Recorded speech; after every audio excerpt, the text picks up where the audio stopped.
Shalom, selamat sejahtera dalam kasih Tuhan Yesus Kristus.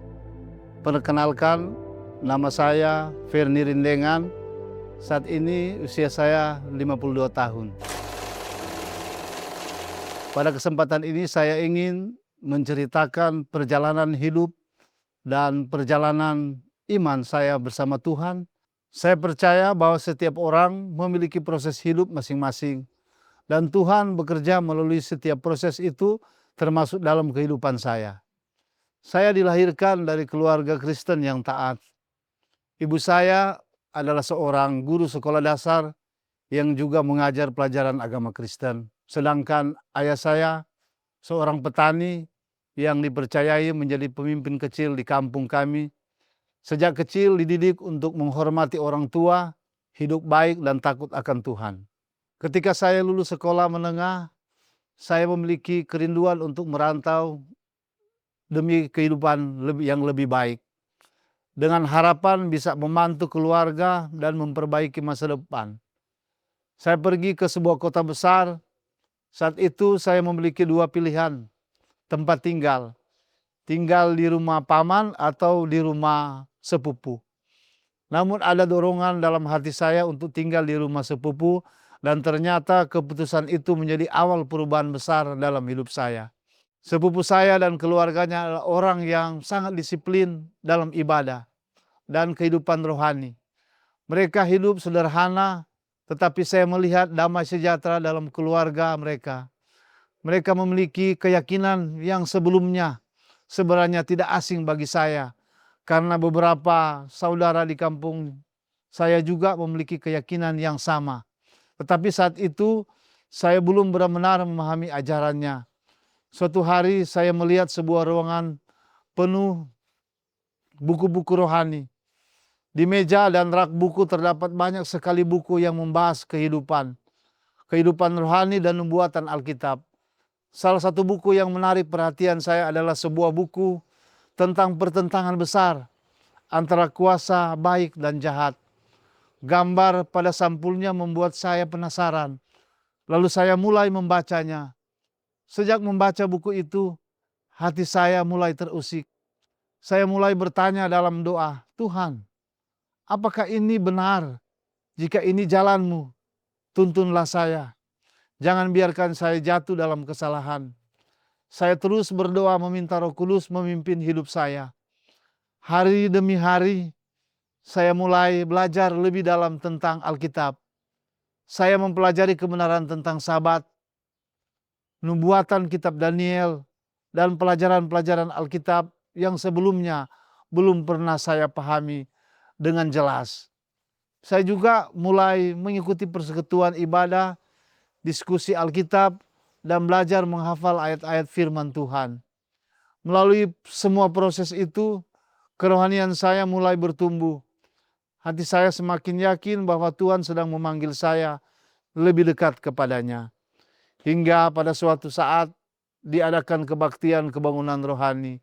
Dan disitulah saya mengambil keputusan besar dalam hidup saya dan menyerahkan hidup kepada Tuhan. Namun setelah hidup saya, dalam perjalanan hidup saya ternyata tidak langsung menjadi lebih mudah. Setahun kemudian saya mendapat tawaran pekerjaan dari seorang sahabat di kota lain sebagai sopir. Saya menerima pekerjaan itu karena ingin memperbaiki kehidupan ekonomi saya. Tetapi di lingkungan yang baru itu, saya mulai terpengaruh oleh pergaulan dan perlahan-lahan kehidupan rohani saya mulai menurun. Saya menjadi tidak setia dalam ibadah dan mulai menjauh dari Tuhan. Tidak lama kemudian saya kehilangan pekerjaan. Saat itu saya merasa kecewa, bimbang, bingung dan kosong. Dalam keadaan itu muncul kerinduan yang sangat kuat untuk pulang kampung. Akhirnya saya kembali ke kampung halaman dan bekerja sebagai sopir taksi. Di kampung saya kembali beribadah dan mencoba mendekatkan lagi kepada Tuhan.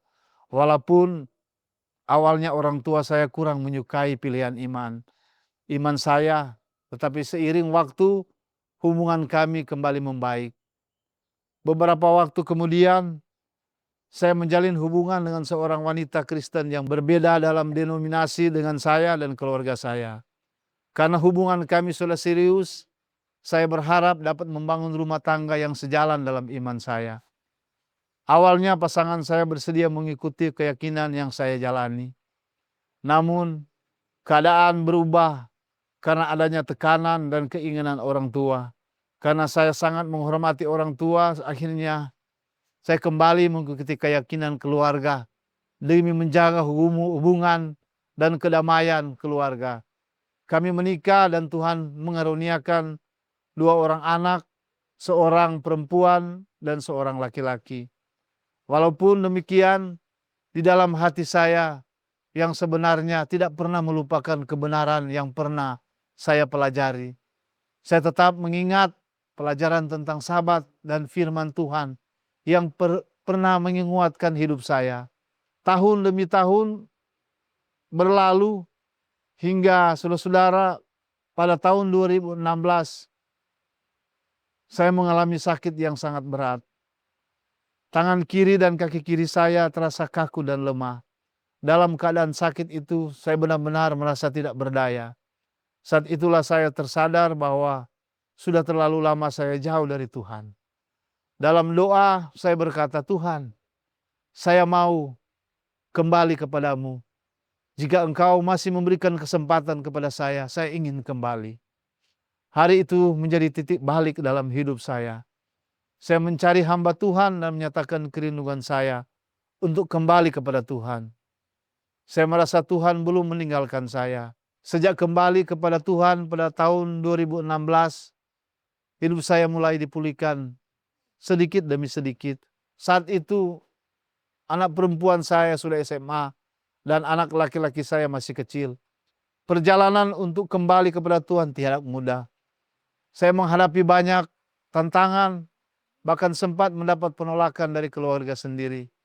Tetapi Tuhan tidak pernah meninggalkan saya. Tuhan selalu mengirimkan saudara-saudara seiman untuk menguatkan saya.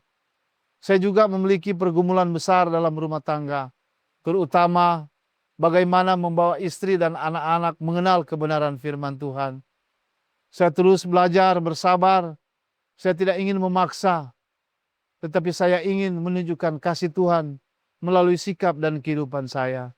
Anak laki-laki saya mulai sering ikut beribadah dan mengikuti kegiatan gereja. Sedikit demi sedikit, saya juga mengajarkan tentang firman Tuhan dan kebenaran Sabat kepada anak saya. Sementara itu, saya terus mendoakan istri saya. Bertahun-tahun, saya belajar mendekati dengan kasih, kesabaran, dan doa. Sampai akhirnya, melalui kelompok kecil dan pembelajaran firman Tuhan, pada tahun 2026, istri saya mulai menerima dan mengikuti kebenaran Tuhan. Walaupun ada tantangan dan tekanan dari keluarga, Tuhan memberikan kekuatan kepada kami untuk tetap bertahan. Hari ini saya bersyukur karena Tuhan bekerja dengan cara yang ajaib. Saya percaya tidak ada doa yang sia-sia. Namun perjalanan hidup kami belum selesai. Saat ini kami masih memiliki pergumulan besar. Anak laki-laki kami mengalami kecelakaan yang menyebabkan tulang pahanya patah. Sebagai orang tua, tentu hati kami sangat sedih melihat penderitaan anak kami. Tetapi melalui semua itu, saya belajar satu hal. Tuhan yang dahulu menolong saya adalah Tuhan yang sama yang akan menolong anak saya. Tuhan yang memulihkan hidup saya juga sanggup memulihkan dan menyembuhkan anak kami. Saudara-saudara yang saya kasih dalam Tuhan, melalui kesaksian ini saya belajar bahwa hidup manusia bisa jatuh, bisa salah jalan, bahkan bisa jauh dari Tuhan. Tetapi kasih Tuhan tidak pernah berhenti mencari kita. Tuhan mampu memanggil kembali orang yang sudah jauh. Tuhan mampu memulihkan keluarga, menguatkan iman, dan memberi pengharapan baru. Hari ini saya masih bekerja sederhana sebagai seorang sopir dan tukang ojek keliling. Tapi saya bersyukur Karena yang terutama dalam hidup saya sekarang bukanlah tentang harta atau jabatan, melainkan hidup dekat dengan Tuhan dan berjalan dalam kebenarannya. Kiranya kesaksian yang sederhana ini boleh menjadi berkat, penguatan, dan pengharapan bagi siapa saja yang sedang bergumul dalam hidup. Tuhan memberkati kita semua.